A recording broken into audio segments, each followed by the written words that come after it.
大家好，歡迎大家繼續捧場玩具小王子嘅頻道。今日我哋嚟開箱戰車隊戰鬥派嘅安史羅。先講下呢隻價錢先。價錢呢，好啦，就係呢個嘅。點解會係呢個價錢嘅呢？事關就因為 JB Hi-Fi 貼錯咗標籤。咁我就即刻問佢：咁貼錯咗標籤可唔可以買啊？係咪即係可唔可以用翻呢個價錢嚟買啊？咁佢哋又話可以喎。咁即係等於執咗隻平嘢。咁本來呢隻安史羅咧就唔係喺我嘅計劃之內要買，因為佢係框架結構嘅變形金剛。我查實就冇打算要買佢嘅，根本就冇打算要去落手嘅。咁但係因為呢個價錢咁平喎，咁唔使猶豫啦，第一時間買。咁跟手喺我後邊嗰個人就買埋第二隻。咁兩隻都係以呢個咁離譜平嘅價錢呢，咁就俾人買晒啦。咁佢全場得兩隻嘅啫。好啦，哇，終於拆開咗個箱。咁說明書例牌都係唔睇噶啦。哇，入邊都幾多嘢下喎，真係點拆好呢？先拆咗架車先啦。啪啪聲好爽啊！仲有就呢支炮。同埋巨大嘅拖車，個紙皮箱入邊係有啲乜嘢喺度嘅？攞唔到出嚟咁喎，好似係喎，呢度黐住咗。我哋拆開咪度啊！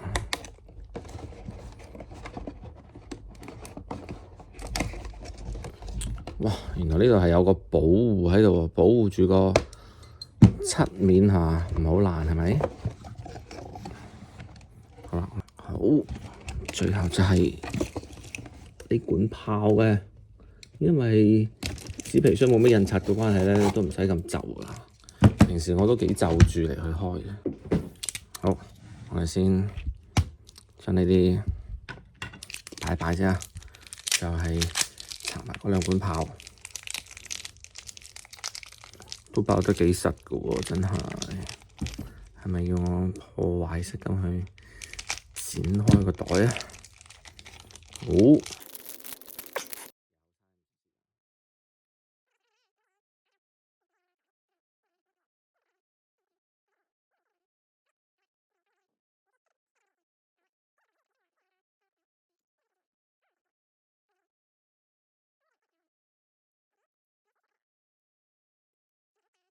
我記得係可以拖車嘅喎，有個位。喺邊度可以？呢度係啦，掹出嚟可以拖車喎。哦，呢度有個碌嘅，唔怪得知啦。即係我睇視頻嘅時候，我就見到人哋係嗰位係可以拖車嘅。我再調低少少鏡頭，畀多啲地方。係啦，呢度可以拖車嘅。咁呢一個位應該就係呢度有兩個接口。用呢兩個接口位咧，咁就放返去。哇，有啲難，有啲難度。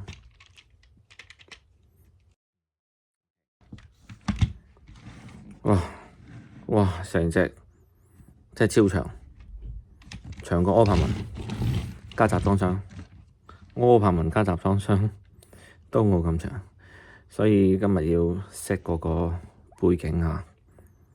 原來個背景咧係完全係唔夠長嘅。好啦，呢個就係戰車隊戰鬥派安史羅嘅。好啦，我哋嚟收翻支炮入去先，揭下呢度吸入去，咁就收好個狀態。先將架車分體啊！分體咧，大家見到嗱呢一個位置咧係跟喺後邊嘅，咁而唔係前邊嘅。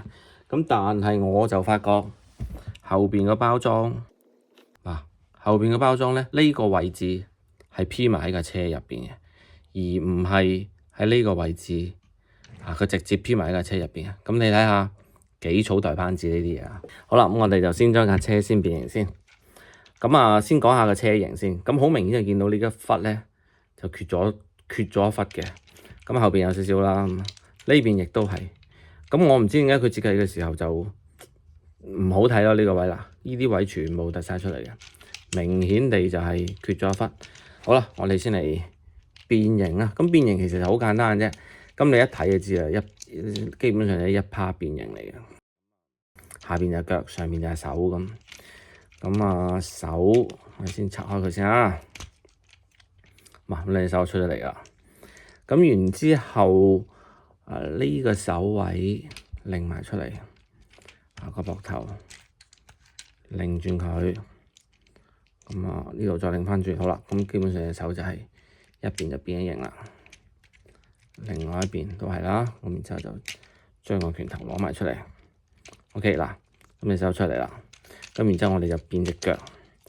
咁啊變隻腳。隻腳就都係咁咯，兩面打開，然之後就翻隻腳出嚟，跟住後邊咧就吸翻埋佢，少少缺咗啦，但我可以接受嘅呢個位嚇。咁啊呢度咧係要擰佢入去後邊，好，完咗隻腳，好，咁啊腳板底咧都可以變形嘅，腳板底。係啦，咁啊翻落去後邊咧個支撐咧就可以好少少嘅，咁啊變埋另外一隻腳出嚟，都係咁樣，然之後呢度吸翻埋佢，吸翻埋佢之前呢度有個少少位擰落去，好，咁同樣啦，個腳板底都係要翻埋出嚟啊，咁樣企起身咧，其實就穩固啲嘅，嗱都有接地。咁啊，企身就會穩固啲嘅。咁但係我自己咧就唔係咁鍾意呢個位咁多嘅。即係你如果唔翻出嚟嘅話，其實我會覺得好睇啲，會好睇少少。咁但係翻出嚟咧就係官方嘅變形嚟嘅。咁我哋都係跟翻官方啦。咁最後咧就係上面嗰兩支炮。咁上面嗰兩支炮咧就係有少少難度嘅，因為要比較用力咁去掹開嚟。咁第一次掹嘅時候，我都覺得好緊，兩支炮就掹好咗啦。後邊咧就再變一個書包仔，將呢個揭開，就好緊實啦呢啲位啊，個大頭就出咗嚟啊，然之後先將呢度放落去。收翻個大頭先，收翻佢，吸翻落去。好，咁最後咧，呢度要拍緊啲。咁呢度有一個位咧，就棘翻住呢度嘅。好，拍一聲，簡單個人形咧就變好咗噶啦。咁啊，安思羅嘅本體就係咁樣嘅一個樣子嚇。咁我哋睇下後邊就如是這般。側面就係咁樣，好，再睇翻前面，基本上個成個效果就係咁樣啦。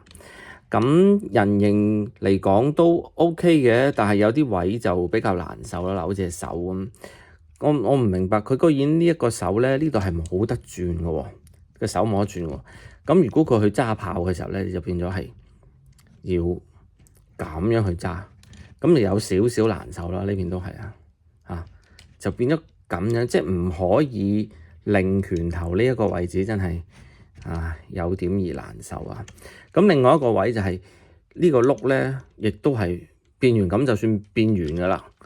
呢度有一個咁大嘅吉位喺度，呢啲位其實可以再做好少少嘅咯。咁但係就又係做唔好咯。呢啲位又係缺點嚟啊！呢啲位又做唔好。腳後邊就情有可原，因為隻腳係要變形噶嘛，咁樣嚇。OK，好啦，個人形咧就係咁多。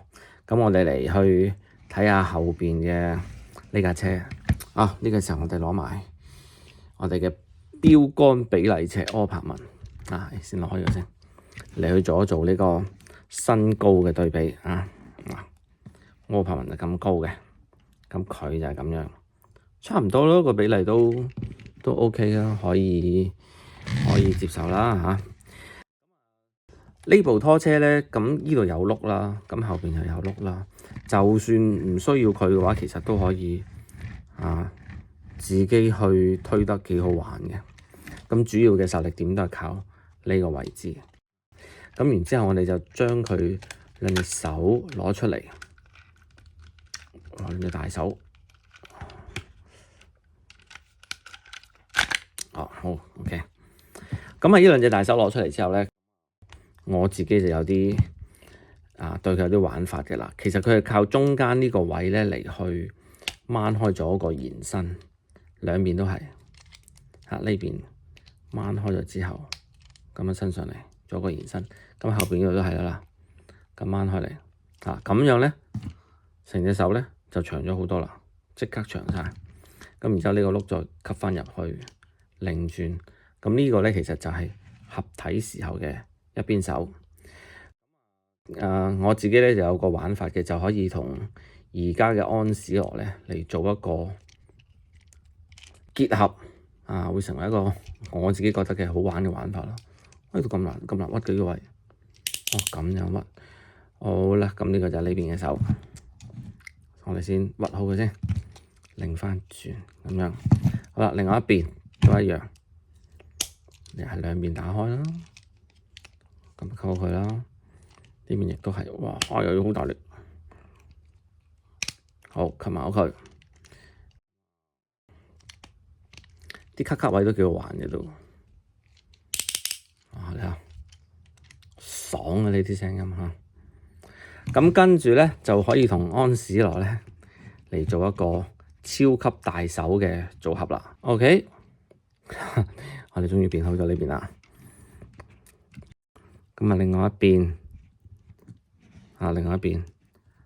將片頭收翻入去，將個碌擰去後邊。好啦，跟住咧就同呢個棘位掛落去，佢就係掛落去嘅啫，就唔係真係變到形嘅。咁但係咁掛咗落去之後咧，就會變成一隻長臂猩猩嘅一個玩法啦嚇。咁呢個就係第二形態啊！我畀佢一個叫第二形態。咁有兩隻超級大手可以嚟玩，可以做咗好多唔同嘅造型啊！咁我都拍咗啲 shorts 嘅片。OK， 我哋先將兩隻手分開先。好啦，咁然之後咧就睇下呢嚿龐然大物啦。咁呢個咧其實係佢隻腳嚟啊。咁真係變形嘅時候咧，咪真係合體嘅時候咧，我再去評價佢個合體啦。咁但係我哋今日主要就玩安史羅嘅部分，咁基本上就唔對合體有過多嘅評價，遲啲先至再去詳細講合體。咁呢個就係隻腳嘅部分嚟嘅。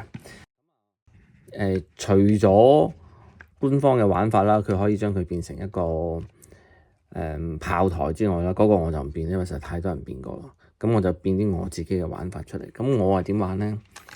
我就將佢擰開。嗱，呢兩隻腳一擰開咗之後咧，佢即刻呢個位咧就多咗出嚟嘅。咁係一個非常之好嘅設計嚟嘅。咁就唔使好似太高嘅啫，我移個鏡頭。咁唔使好似大力神咁樣咯。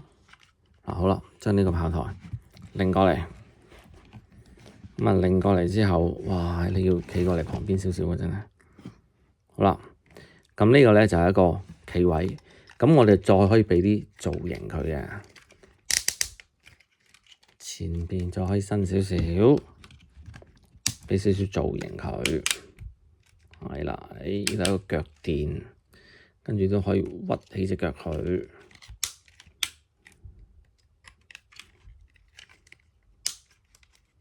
另外都係，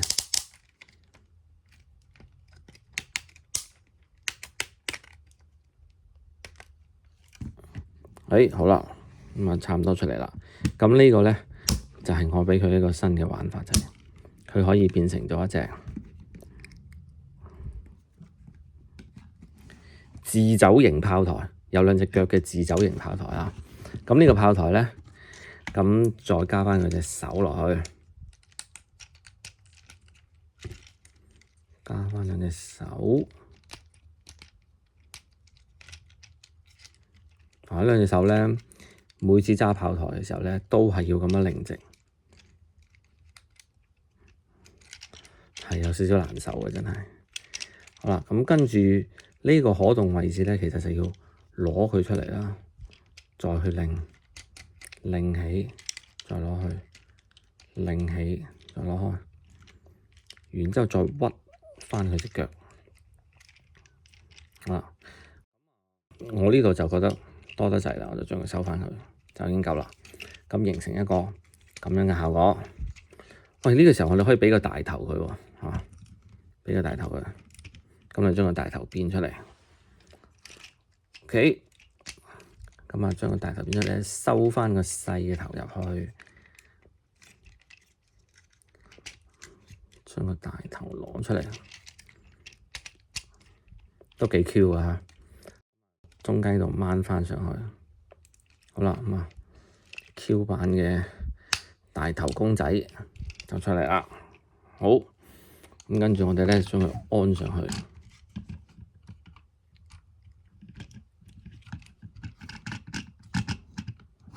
兩隻手啦，插好先啦。咁跟住兩隻腳咧，就要企上去呢兩個踏板度。都有啲難。即係整造型咧，係需要好有耐心。好，咁佢咁啱咧就係前後平衡嘅，因為後邊咧佢可以去攞翻一個重心，咁前面咧本來係前傾嘅，咁但係咁啱個平衡線咧就去翻中間位。咁而家呢個時候出嚟嘅一個造型咧，就係一個自走式炮台嘅玩法，就可以咁玩啦。我哋將佢擰過少少畀大家望下，哇！一個自走式炮台嘅玩法，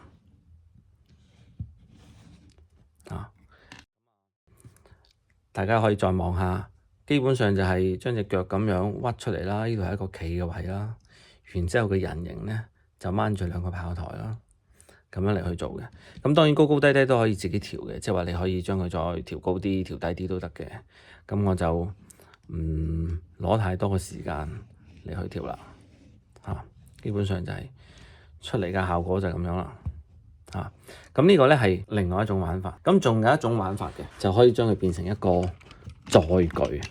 好啦，呢個就坐埋一邊先啊。將佢變成一個載具咧，哇！呢度可以送出嚟啊，真係過癮啊！嗱，百家玩具線嘅好處啊，甩咗按翻佢。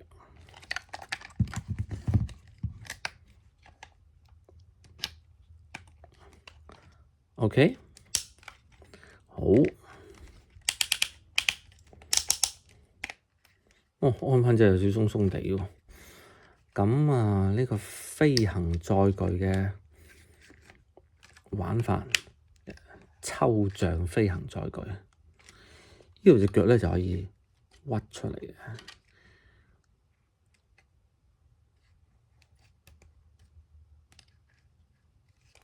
唔係呢邊，我記得係呢邊嘅喎。咁即係話將個炮台擰過嚟啦。好，咁啊變好咗一邊啦。咁啊變另外一邊。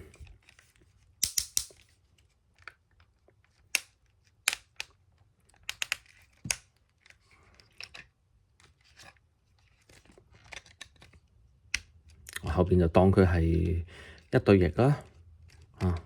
可以擰開少少嘅。等呢度唔好咁打交，啱啱好調好呢個位置。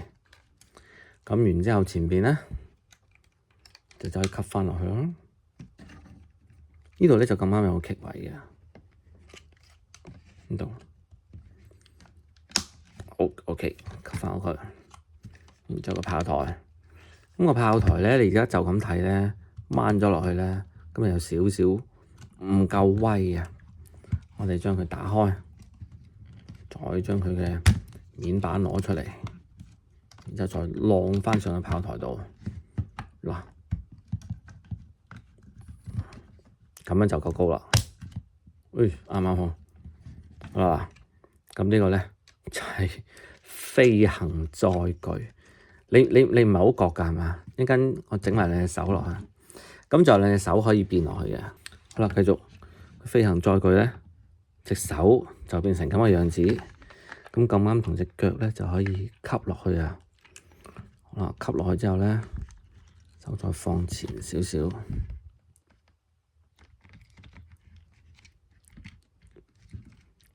好，吸實咗啦。咁呢個咧就係佢嘅翼，另外一邊都一樣啦。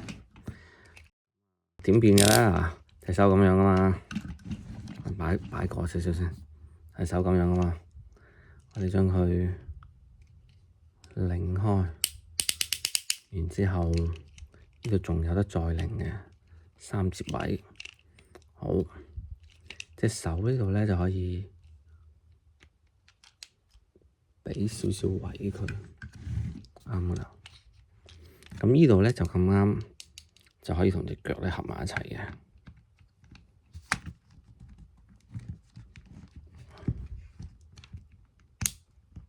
好，咁合完之後咧，就係呢個飛行載具嘅兩隻翼啊。咁出嚟嘅效果咧就咁樣啊。咁跟住咧，我哋就要安埋個人仔上去。咁當然係要隻手要放返好啦。好，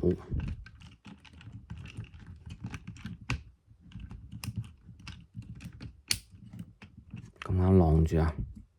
好，搞掂啦嗱。呢個咧就係安思樂嘅飛行載具玩法。咁後邊咧其實仲可以插啲噴射喺度嘅，因為你覺得唔似嘅話咧，後邊都有啲位係呢度啲位，我哋可以將佢插啲噴射件咁樣，哇！咁呢個就係安思樂嘅，係咪好似啲Cyberpunk 賽博朋克嘅載具 feel 都幾大嚿嘅，變完之後都有得飛。咁呢個咧就係我對佢嘅一個理解啦，有幾種唔同嘅玩法啦咁你就可以攞後邊嘅佢畀嘅呢個合體框架嚟去玩。咁當然呢啲係我自己自創嘅玩法嚟啦咁但係如果你按翻官方玩法都可以嘅，咁佢不外乎都係一個炮台嚟嘅。